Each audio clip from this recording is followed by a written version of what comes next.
దీపావళి పండుగను పురస్కరించుకునే చైరత్ మండలం గిమ్మ గ్రామంలో జడకొప్పుల కోలాటం ఘనంగా నిర్వహించారు. ఈ కోలాటంలో పెద్దలు, యువకులు కాళ్లకు గజ్జలు కట్టుకుని పాటలు పాడుతూ చేతిలో ఉన్న చీరలతో జడకొప్పులను అల్లారు.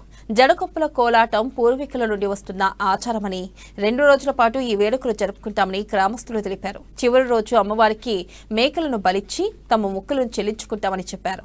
ఈ కార్యక్రమంలో గిమ్మ సర్పంచ్ కోళ్ల పరమేశ్వర్, ఉప సర్పంచ్ రమేష్, కోరెల్లిట్టిల్లు గ్రామస్తులు పాల్గొన్నారు.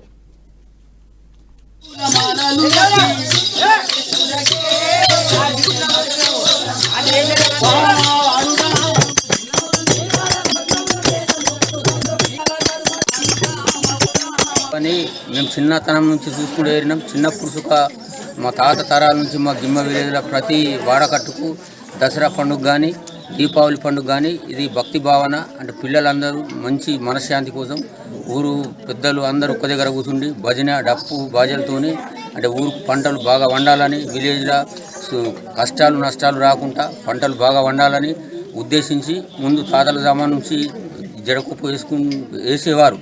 అప్పుడు మాకు జ్ఞాపకం ఉన్నది.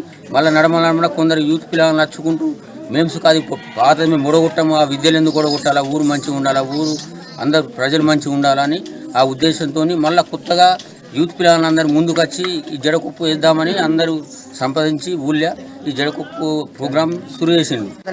మా తాతలు వేసి మా తండ్రులు వేసిండు. తండ్రులు వేసిన తర్వాత మేము వేసినాం. మళ్ళీ మాకు పుట్టిన పిల్లలు నేర్పుతున్నాను. మా దగ్గర వస్తే నేర్పుతానని అడిగితే ఆ భార్య బిడ్డ మీద నేర్పుతామంటే మేము నేర్పుతాం సరే అని కొప్పుని 15 రోజులు దీపావళి ఉండగా శురు చేసి ఈరోజు స్టార్ట్ చేసినాం.